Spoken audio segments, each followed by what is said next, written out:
Welcome to Shukla study point. आप सभी का स्वागत है आपके अपने YouTube channel Shukla study point में। मैं शिवम शुक्ला आप सभी दोस्तों का हार्दिक स्वागत करता हूं। यह क्वेश्चन पेपर आप देख सकते हैं कानपुर विश्वविद्यालय का पेपर है हिंदी का। हिंदी गद्य आपको इसमें पढ़ना है। तो हिंदी गद्य में आपको क्या क्या जानना है इसी के बारे में हम चर्चा करने का प्रयास करूंगा। वैसे आपकी विश्वविद्यालय का पेपर हो चुका है, जो अन्य विश्वविद्यालय हैं उनकी परीक्षा भी होनी बाकी है, तो उनके लिए बहुत ही हेल्पफुल हो सकता है वीडियो। देखें, ये यहाँ पर आप देख सकते हैं बीए थर्ड सेमेस्टर का क्वेश्चन पेपर है। ठीक है, BA second year third semester examination 2022-23। ठीक है, कानपुर विश्वविद्यालय का क्वेश्चन पेपर है हिंदी गद्य का। 2 घंटे का पेपर हुआ है, तो आपको मैं दिखाने का प्रयास करूं कितने प्रश्न पूछे गए थे और किस किस प्रकार के प्रश्न पूछे गए थे। मैंने जो मॉडल पेपर में बताया था वो प्रश्न आए थे कि नहीं आए थे, इस वीडियो के माध्यम से क्लियर हो जाएगा। ठीक है, वैसे सारे के सारे प्रश्न लगभग अधिकतर हमारे द्वारा बताए गए मॉडल पेपर से ही आए हैं। तो जिनकी परीक्षा आपकी होने वाली से वीर बहादुर सिंह पूर्वांचल की 7 तारीख को होने वाली है, उसके लिए आप हमारे मॉडल पेपर महासंग्राम वीडियोस देख लीजिएगा, आपके लिए बहुत बढ़िया हो जाएगा। ठीक है, ये कह रहा था कि इस प्रश्न में 3 खंड दिए गए हैं, आ, बा और सा। प्रत्येक खंड में वर्णित निर्देशों का पालन करते हुए प्रश्न पत्र हल कीजिए। अभ्यर्थियों को अपने उत्तर केवल दी गई उत्तर पुस्तिका में ही देना है। कोई अलग से उत्तर पुस्तिका यानी बी कॉपी उपलब्ध नहीं की कराई जाएगी। ये कानपुर विश्वविद्यालय में ये बात कही गई। ठीक है, देखिए खंड आ से जो प्रश्न पूछे जाने हैं वो लघुत्तरीय टाइप के प्रश्न पूछे मतलब थे। प्रश्न कह रहा है कि सभी प्रश्न आपके अनिवार्य है। निम्नलिखित प्रश्नों के उत्तर लघु उत्तरीय प्रश्नों के रूप में आपको देना है। प्रत्येक प्रश्न 5 अंकों का है आपका, ये बात भी ध्यान रखेंगे। पहला प्रश्न आपकी स्क्रीन पर आ चुका भाई, सभी लोग देखने का प्रयास करेंगे। पहला प्रश्न है कि संस्मरण और रेखा चित्र में क्या अंतर है, इसको आपको स्पष्ट करना था। 5 नंबर का एक प्रश्न है, ये बात ध्यान रखेंगे।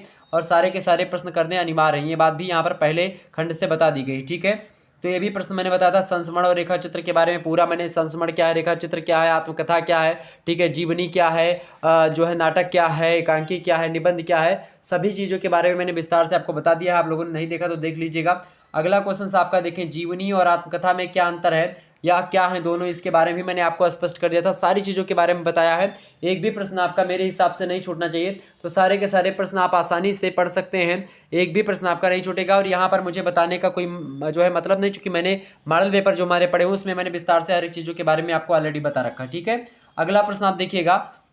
अगला प्रश्न आपका तीसरा नंबर की पाजेब कहानी का संक्षिप्त परिचय दीजिए। पाजेब कहानी जयंत कुमार की, इसके बारे में मैंने विस्तार से आपको बता रखा है, तो ये भी देख लीजिएगा। बाकी और मैं चर्चा कर दूंगा। अगला प्रश्न ये देखें, इसकी सेपरेट वीडियो मैंने बना दी थी कि ध्रुव श्रावणी नाटक की समस्या पर संक्षिप्त प्रकाश डालिए। नारी समस्या को लेकर के है, पूरी समस्याओं पर मैंने प्रश्न चिन्ह खड़ा करा था, आपके समक्ष चर्चा करिए, आप देख लीजिएगा, सेपरेट वीडियो इसकी बनी हुई है। अगला प्रश्न आप देखते हैं, रिपोर्टाज पर संक्षिप्त टिप्पणी। रिपोर्टाज, डायरी, संस्मरण, रेखा चित्र क्या है, सभी पर वीडियो बनी हुई है, आप लोग आसानी से देख सकते हैं। ठीक है, कोई दिक्कत की बात नहीं, आसानी से आप इसको देख सकते हैं। इसके अलावा अगला प्रश्न आप देखेंगे, अगला प्रश्न आपसे पूछा गया, देखिए 4 नंबर आपका प्रश्न है, भारतेंदु हरिश्चंद्र के व्यक्तित्व पर संक्षिप्त प्रकाश डालिए, इनका जीवन परिचय। महासंग्राम वीडियो देखेंगे तो उसमें सभी कवियों के बारे में लगभग मैंने बता रखा है मॉडल पेपर में कि इनका जन्म कब हुआ, रचनाओं के बारे में, सभी चीज़ों के बारे में ऑलरेडी चर्चा है। ठीक है, अगला क्वेश्चन आप देखिएगा। अगला प्रश्न आपका है, भारतीय और पाश्चात्य दृष्टि से आलोचना के प्रकार बताइए। मोस्ट इंपोर्टेंट प्रश्न, इस प्रश्न पर मैंने चर्चा नहीं करी, इसके लिए आपसे माफी चाहूंगा। बाकी सारे प्रश्न आपके लगभग मेरे द्वारा बताए गए मॉडल पेपर से ही हैं। अगला प्रश्न देखें, एकांकी के तत्वों पर संक्षिप्त प्रकाश आपको डालना, इस पर भी मैंने चर्चा कर लिया है। अगला प्रश्न, मित्रता निबंध का परिचय दीजिए। मित्रता निबंध के बारे में भी मैंने आपको बताया है, आप मॉडल पेपर में जाकर के देख लीजिएगा। ठीक है, आगे बढ़ते खंड बा। खंड बा की अगर बात की है तो खंड बा से जो प्रश्न आपसे पूछे गए हैं उसको दिखाने का प्रयास करता हूँ। खंड बा से दीर्घ उत्तरीय प्रश्न पूछे गए हैं। नोट यहाँ पर इंस्ट्रक्शंस आपको दिया गया कि प्रस्तुत खंड में 4 दीर्घ उत्तरीय प्रश्न हैं, जिनमें से केवल आपको एक ही करना है, और इसी प्रकार से एक दीर्घ उत्तरीय और, यानी 2 दीर्घ उत्तरीय आपको करने पड़ेंगे। सेक्शन सी में भी इसी प्रकार से इंस्ट्रक्शंस आपको दिया जाएगा, यानी कि इसी प्रकार से लिखा रहेगा। 15 नंबर का एक प्रश्न है, ये बात आप ध्यान रखें। 4 प्रश्नों में से केवल एक प्रश्न छाट कर करने, बड़े आसानी से आप कर पाते, कोई दिक्कत की बात नहीं थी। प्रश्न दूसरा नंबर देखेंगे, उपन्यास के तत्वों के आधार पर झांसी की रानी जो उपन्यास है इसकी समीक्षा आपको करना है। बहुत ही जबरदस्त प्रश्न है। झांसी की रानी उपन्यास की जो समीक्षा है इसको मैं कर चुका हूं ऑलरेडी, सेपरेट वीडियो बनी हुई है, यूट्यूब पर खुले मंच पर अपलोडेड है, आप देख सकते हैं इसको भी। ये भी प्रश्न आपका आ गया था। अथवा करके प्रश्न दिया गया, यानी कि चाहो तो दूसरा करो, तीसरा करो, चौथा करो, पांचवा, इन चारों प्रश्नों में से केवल एक ही प्रश्न आपको करना है।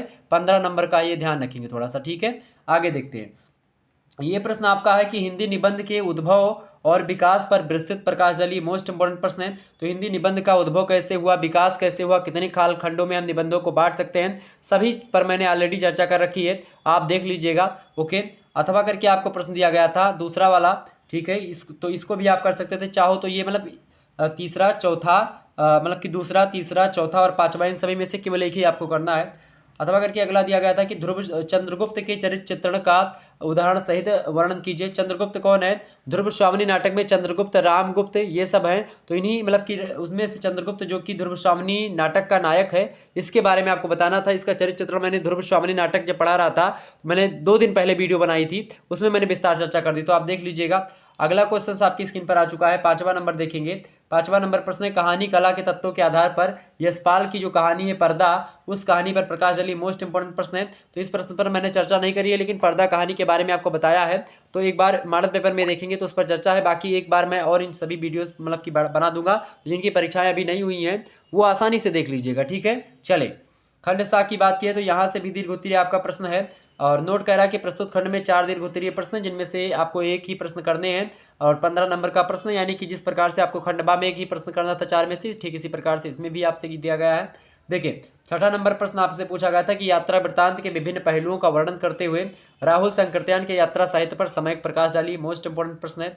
अगला क्वेश्चन आप देखिएगा, अथवा करके दिया गया है अगला प्रश्न कि डायरी विधा का परिचय देते हुए एक साहित्यिक डायरी के आधार पर मुक्तिबोध की डायरी लेखन की विशेषताओं का विस्तृत वर्णन कीजिए। मोस्ट इंपोर्टेंट प्रश्न आपकी परीक्षा में आ सकता है, तो इस प्रश्न को ध्यान रखेंगे। अगला प्रश्न आप देखते हैं, पूछा गया था करके कि जीवनी क्या है? अमृत राय के द्वारा लिखित जो कलम का सिपाही जीवनी है, कलम का सिपाही प्रेमचंद को कहा जाता है, और प्रेमचंद के ही पुत्र का नाम है अमृत राय। इन्होंने अपनी पिताजी की जीवनी लिखी है कलम की सिपाही शीर्षक से, तो उसकी आपको आलोचना करनी थी, तो इस पर भी मैंने चर्चा करी थी।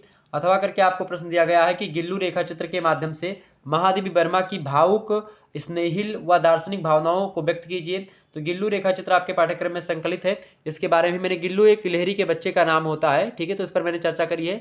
आप महासंग्राम वीडियो भी देखेंगे तो कुछ मात्रा में जानकारी आपको वहाँ से मिल जाएगी। बाकी मैं एक सेपरेट वीडियो हो सकता है आपके लिए प्रोवाइड करवा दूँ जब तक आपकी परीक्षा है कुछ मात्रा में, ठीक है। तो चलिए एक प्रकार से आप लोगों ने इस क्वेश्चन पेपर को देखा, तो यही सब प्रश्न आपके पूछे गए थे, और ऐसे ही प्रश्न आपकी परीक्षा में आने वाले हैं। वीर बहादुर सिंह पूर्वांचल का 7 तारीख को, और बाकी राम मनोहर लोहिया का भी जो आपका जिस दिन पेपर आपका होगा उस दिन के लिए बहुत महत्वपूर्ण है।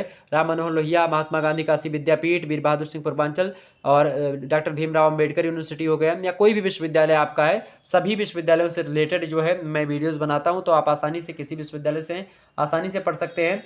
और एक नया रिकॉर्ड, ये वीर बहादुर सिंह पूर्वांचल का पेपर है जियोग्राफी का क्वेश्चन पेपर एकदम से वीर बहादुर सिंह पूर्वांचल विश्वविद्यालय का पूरा फंस गया हमारे मॉडल पेपर से। एक दिन पहले मैंने बनाया था और आसानी से उसमें सारे के सारे प्रश्न फंस गए हैं, तो आप आसानी से, मैं यही कहूँगा कि आप वीडियोस देखिएगा, मॉडल पेपर देखिएगा, तो आपके मतलब सब्जेक्ट से भी ऐसे ही जो है मतलब की उम्मीद है, संभावना है पूर्ण रूप से। लगभग हमारी संभावना तो 100% क्वेश्चन आने की है। अब देखते हैं आगे क्या होता है, और होगा यही कि आपके परीक्षा में प्रश्न बहुत ज़्यादा देखने को मिलेंगे हमारे द्वारा बताए गए मॉडल पेपर से। चैनल को अभी सब्सक्राइब करें और वीडियो को लाइक कर दीजिए। बाकी तीसरी कसम कहानी की, फणीश्वरनाथ रेणु की कहानी है, हिंदी गद्य में मैंने इसको पढ़ा दिया, आप लोग देख लीजिएगा, ठीक है। और ये प्रश्न हमेशा आता है। ध्रुवस्वामिनी नाटक के बारे में मैंने पूरा बता दिया है, प्रसाद जी का नाटक है, इसको भी देख लीजिएगा, मोस्ट इंपोर्टेंट है। तो ये सारे के सारे क्वेश्चंस जो है मतलब कि इस पर मैंने वीडियो ऑलरेडी बना रखी, तो आप देख लीजिएगा। धन्यवाद, मिलते हैं नेक्स्ट वीडियो में, तब तक के लिए जय हिंद जय भारत। आप सभी का बहुत बहुत धन्यवाद हमारे से जुड़ने के लिए। इसी प्रकार से अपना प्यार बना रखिए। Good night, I love you.